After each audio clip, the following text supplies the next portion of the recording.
नवरात्रि का छठा दिन, माँ कात्यायनी और दुर्गा सप्तशती की कथा।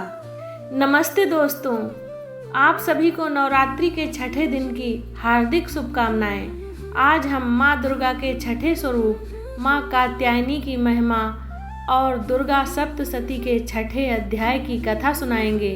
यह कथा साहस, शक्ति और असुरों के संहार की कहानी है जो हमें माँ के पराक्रमी रूप का दर्शन कराती है। तो चलिए माँ के इस पवित्र कथा में डूबते हैं और उनका आशीर्वाद लेते हैं। नवरात्रि का छठा दिन माँ कात्यायनी को समर्पित है। माँ कात्यायनी का जन्म महर्षि कात्यायन की तपस्या से हुआ था, इसीलिए उन्हें यह नाम मिला।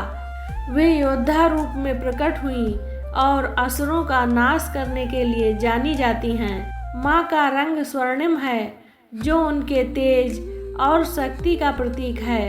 उनके 4 हाथ हैं, एक में तलवार, दूसरे में कमल, तीसरे में अभय मुद्रा और चौथे में वरद मुद्रा।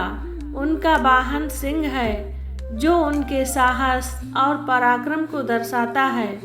माँ कात्यायनी की पूजा से आज्ञा चक्र जागृत होता है जो हमें आत्मा नियंत्रण, साहस और निर्णय शक्ति देता है।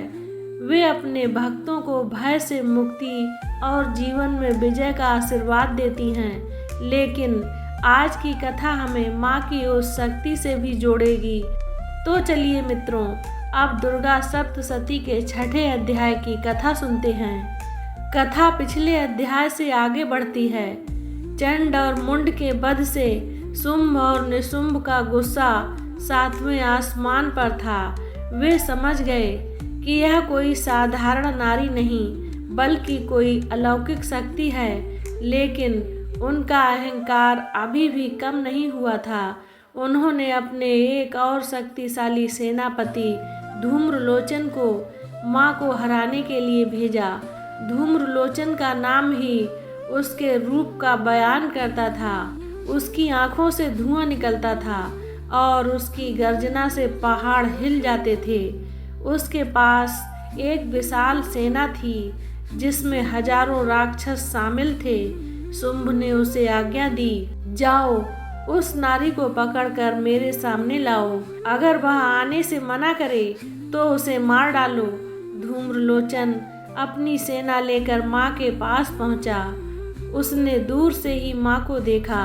माँ अपने सिंह पर सवार थीं और उनका तेज सूर्य की तरह चमक रहा था। धूम्रलोचन ने गरजते हुए कहा, हे नारी, मेरे स्वामी शुंभ ने तुम्हें अपने पास बुलाया है। मेरे साथ चलो, वरना मैं तुम्हें बलपूर्वक ले जाऊंगा। माँ कात्यायनी ने उसकी बात सुनी और शांत स्वर में कहा, हे धूम्रलोचन, तेरा स्वामी अहंकार में डूबा है। मैं वही हूँ जिसने चंड और मुंड का अंत किया। अगर तुझ में हिम्मत है तो मुझसे युद्ध कर। यह सुनकर धूम्रलोचन क्रोधित हो गया। उसने अपनी सेना को हमला करने का आदेश दिया। राक्षसों की सेना माँ की सेना की ओर दौड़ी। उनके हाथों में भाले, तलवारें और गदाएं थीं, लेकिन माँ ने अपनी तलवार उठाई और युद्ध शुरू हो गया। उनकी तलवार हवा में लहराई और एक ही झटके में दर्जनों राक्षस मारे गए। माँ के सिंह ने भी अपनी गर्जना से असुरों के होश उड़ा दिए। वह राक्षसों पर टूट पड़ा और उन्हें कुचलने लगा। धूम्रलोचन ने देखा कि उसकी सेना कमजोर पड़ रही है। उसने अपनी आंखों से धुआं छोड़ा जिससे चारों ओर अंधेरा छा गया। वह सोच रहा था कि इससे माँ भ्रमित हो जाएंगी, लेकिन माँ कात्यायनी पर इसका कोई असर नहीं हुआ।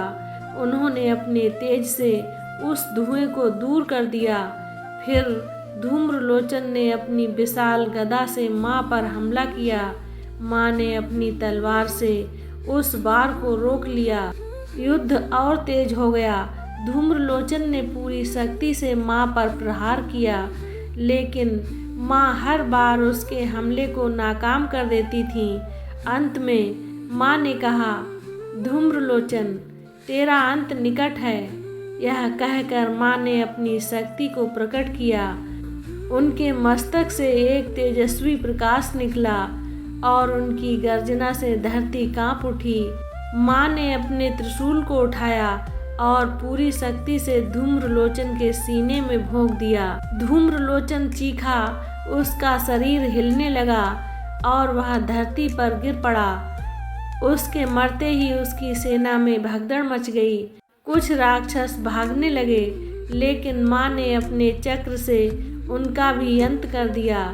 इस तरह धूम्रलोचन का वध हुआ और माँ की विजय की गूंज चारों ओर फैल गई। देवताओं ने यह देखकर माँ की जय जयकार की। वे बोले, हे माँ, आपने धूम्रलोचन जैसे शक्तिशाली असुर को हराकर हमारी रक्षा की। आपकी शक्ति अनंत है। माँ ने कहा, यह संहार अधर्म को खत्म करने के लिए है।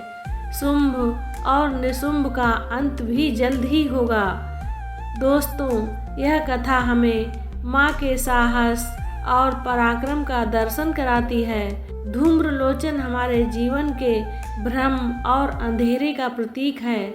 माँ कात्यायनी हमें सिखाती हैं कि साहस और शक्ति से हम हर मुश्किल को पार कर सकते हैं। उनकी भक्ति से हमारा मन मजबूत होता है और हमें सही गलत का निर्णय लेने की शक्ति मिलती है।